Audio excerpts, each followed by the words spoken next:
talking about? We are talking about the interaction of the supply and distribution teams with other organizations in the same company and also the external partners, that means outside of the company.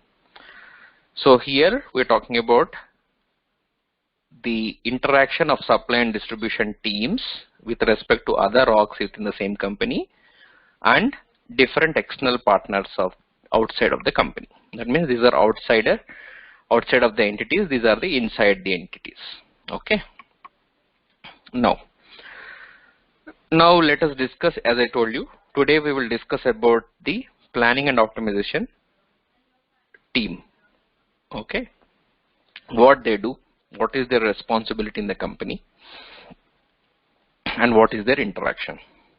Okay. Okay. Now let us discuss about the planning and optimization. That is, what is their role is planning and optimization. Okay.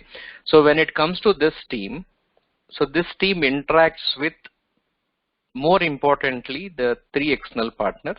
That is, they interact with the publishers, or publishers interaction means they don't directly interact. Okay.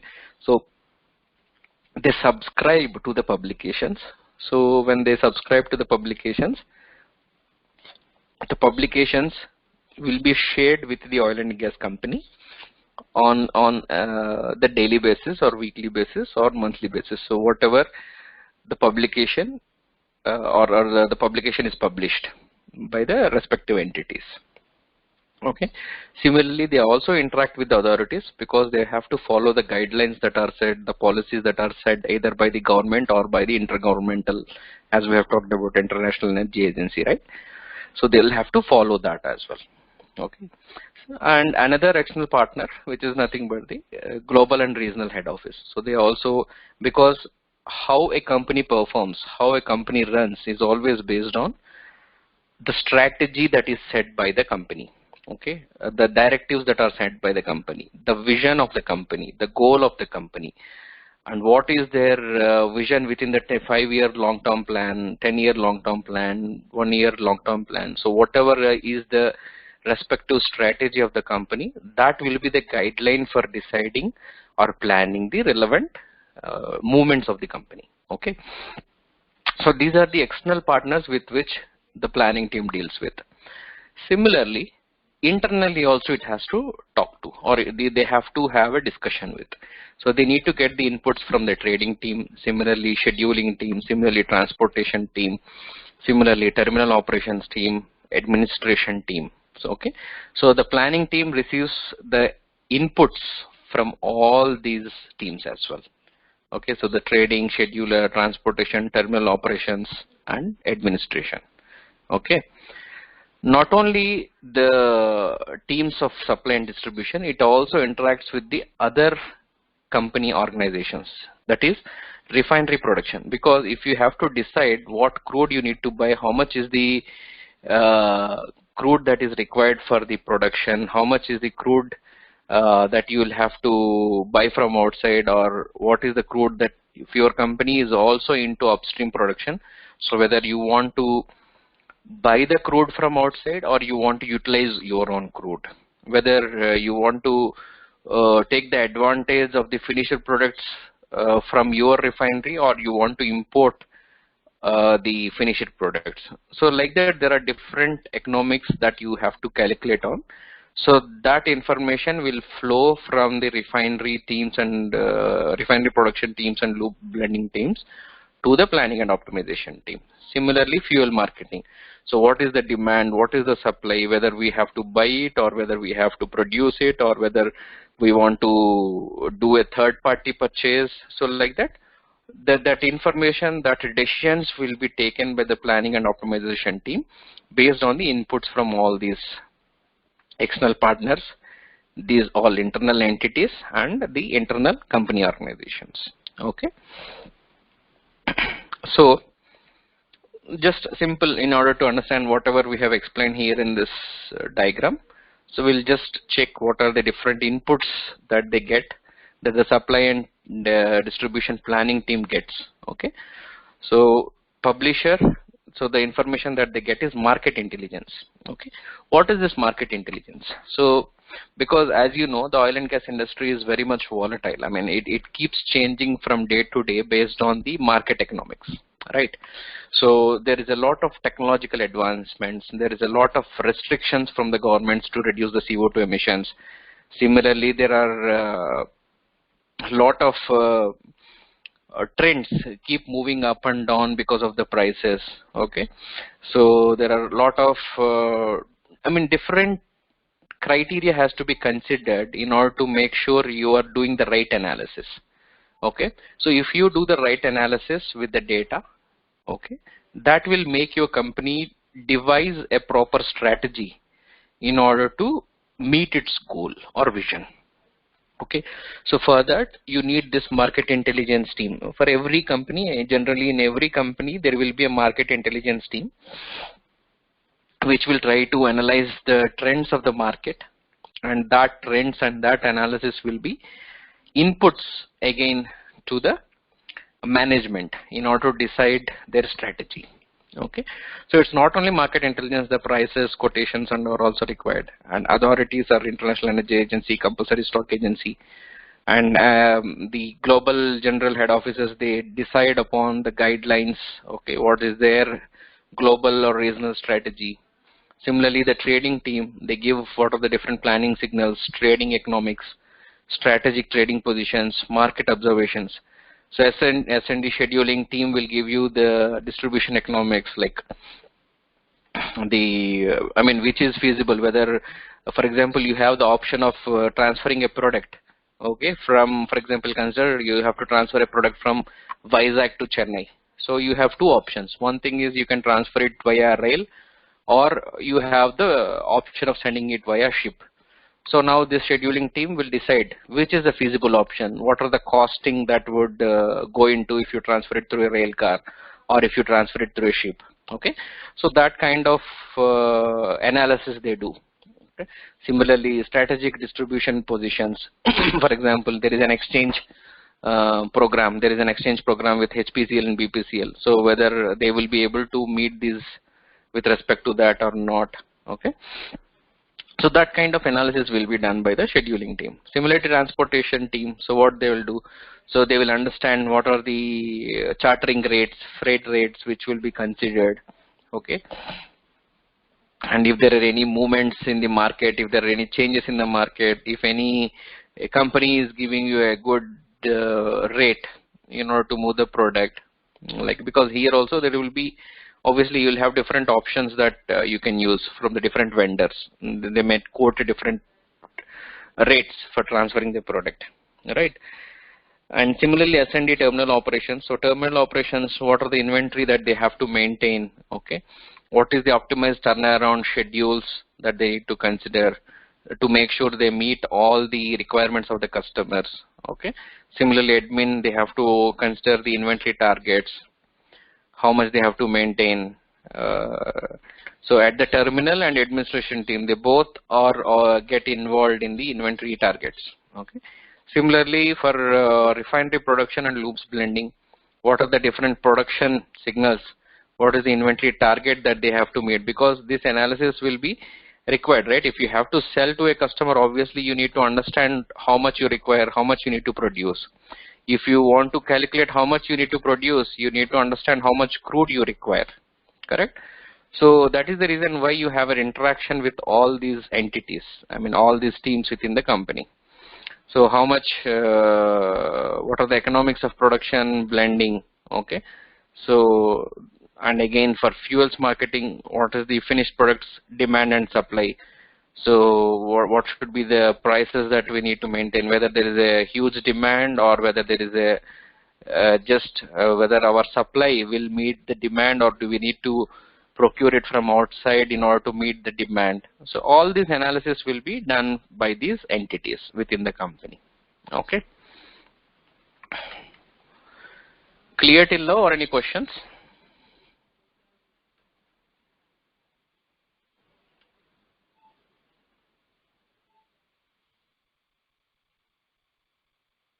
Hello.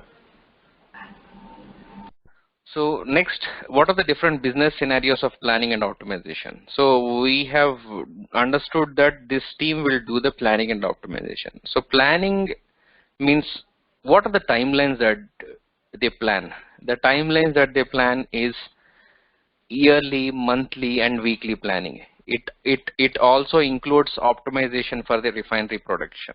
Okay, and they also share the planning results, they share the inventory strategy, they share the commercial signals. Okay, so the monthly planning results are discussed in the management meeting. So obviously whatever the production that had happened, whatever the demand that was there, what was the supply that was there in the last month, and what would be the forecasted figures this month, all that analysis will be discussed in the management meetings. And what are the decisions that are based on?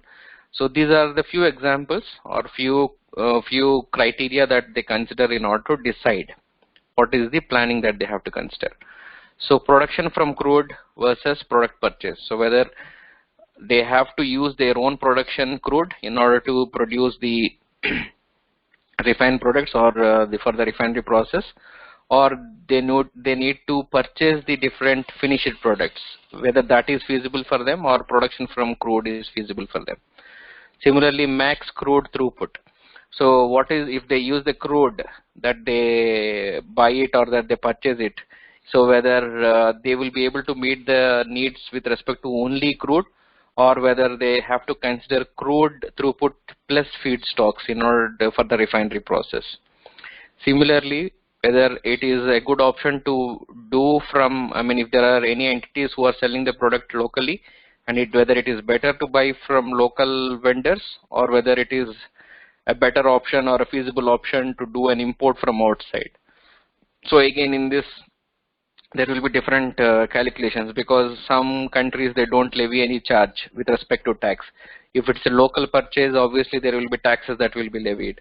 So because obviously now for the crude oil purchases and all, there is a huge tax that is levied on. Okay, so they also consider whether that would be a good option to buy it locally or import it from outside. Okay, similarly, high production plus supply sales versus production for company finished product demand only.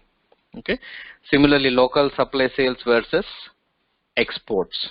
Okay, so that means whether you want to supply to locally for the local customers, or it's a good option that you will gain more or you will have good margins if you export it. Okay, so these are the different criteria that they use in order to make a decision, come to a decision of what they have to plan. Okay, so whether they have to plan for exports or imports or purchases, or to meet the demands, or how to supply, all that will be based on this analysis. Okay.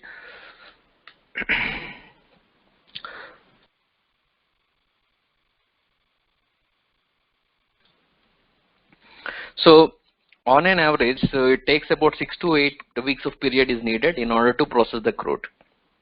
Okay, so if you have to do the planning, so for example, if you have to buy the crude from, or if you have to do the import the crude from other countries, then you will have to give sufficient time, because you need to buy the crude from outside, and that crude takes about 15 to 20 days in order to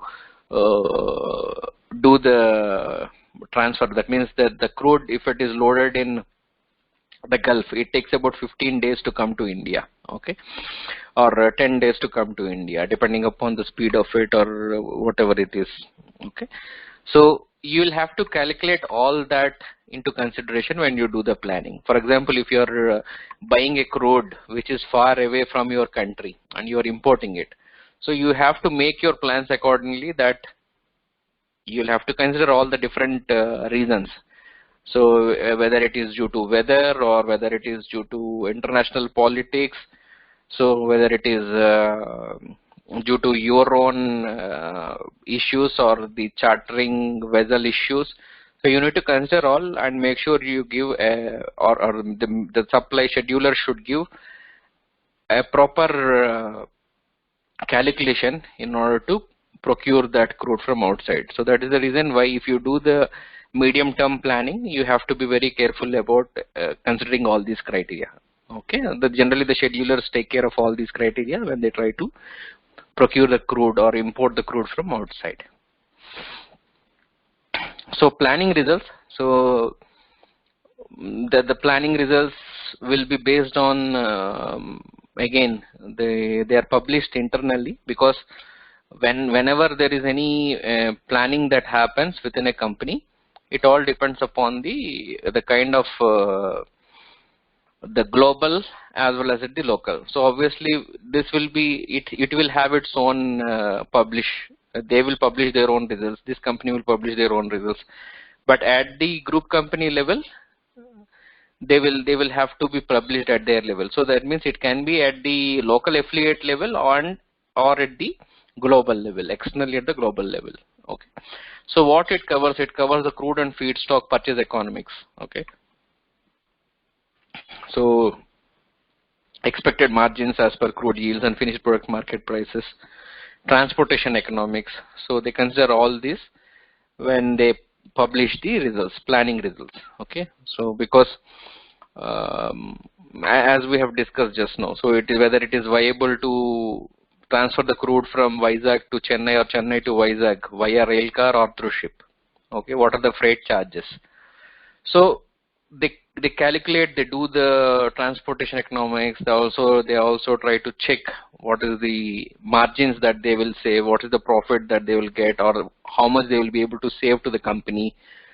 Okay. Similarly, if you use a specific crude, what will be the crude yields? I think we have discussed in the first session, right? The better the quality of the crude, the greater the API gravity of the crude, the better the different byproducts that you get. Okay, so if you use a particular crude, what are the different fractions or the byproducts that we will get? How much will be the expected margin from those products? Okay, so all that analysis, all that planning will be done, and that will be published.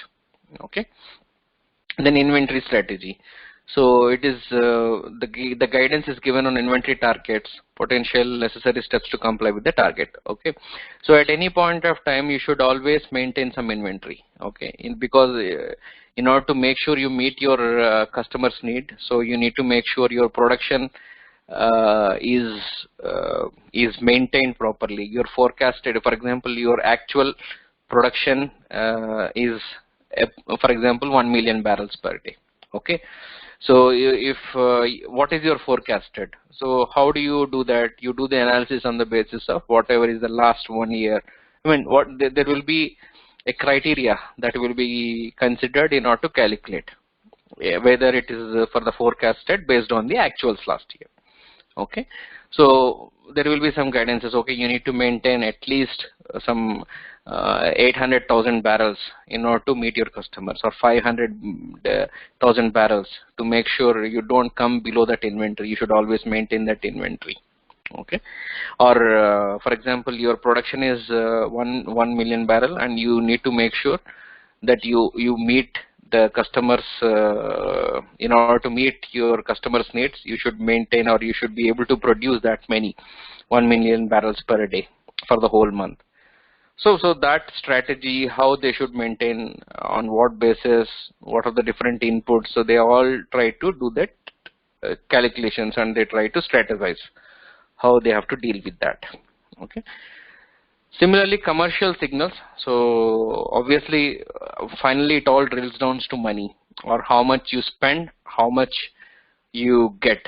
Correct. So it's all about revenue, right? So how much you are able to get the money out of it. Okay.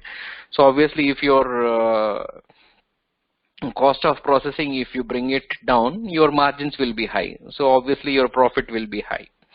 Okay, so the commercial team, what they do, they try to check where the crude is available at a lower cost. Okay, what are the most economic crude oils, feedstocks. So already if the grades, if some crudes are purchased in the last month, so if they are in stock, so how are you planning, or how are you planning to optimize it with respect to refinery production? Okay, whether it is a good idea to sell that crude which you purchased last month. For example, if the crude's quality is good and you're getting more money rather than you using it in your refinery. Okay, So then whether it is a good option to sell it in the market, or whether it is a good option to sell it to other group company within the global company. Okay, so that analysis and all will be done by the commercial teams. Okay, similarly, whether you need to buy, go for a spot purchase. Okay, if you have some retail outlets. Okay, and whatever the product that you're getting from refinery is not sufficient in order to meet your country needs or meet your filling station needs. So whether it's a good idea to buy, for example, petrol, diesel. Okay, if the company in the country is not able to meet its requirement, it has to import from outside. So that is a finished product. For example, they might be importing diesel from outside the country, or kerosene from outside the country, or naphtha from outside the country, or LNG from outside the country. Okay, so like that. So higher or lower exchange volumes versus product purchases, sales under consideration of partner economics. Okay, so this is nothing but exchanges. There are different options in exchanges also. Exchanges is again one of the topic, or one of the more functionality in SAP IS Oil, where we will talk about. So generally in exchanges, what happens, there are two types of agreement. It is a borrow loan agreement or a buy sell agreement. So whether it is better to do a buy sell agreement, or whether it is better to do a borrow loan agreement. Okay, so depending upon the partner economics, so which one to go with. So this all analysis will be done. Okay, so these are all the different details that will be considered when you do the planning and optimization. Okay, so finally, the planning and optimization, monthly and weekly planning, it is based on the different inputs. So just now whatever we have talked about. So how do they do the decision making? The decision making is based on the inputs. So what are the inputs here for this decision making, or whatever should be the monthly plan, what should be the weekly plan? Okay, so how do they need, what do they need for their operations? Okay, so this decision making is based on these details. So crude feedstock processing, what is the plant maintenance, what is the product demand, what is the inventory, what is the prices. Apart from this, they also get the inputs from these teams: trading, scheduling, transportation, terminal operations, administration, refinery production, fuels marketing. And from the external parties, so from the global and regional HQ, official publisher information, guidance and strategy advice. So they consider all the inputs from all these entities or parties, and then they try to analyze, and then they try to optimize the supply and distribution chain, or they try to do that optimization, and then they take the decision. So these are all the inputs in order to take a proper decision. Okay, so the planning and optimization team does all this. Okay.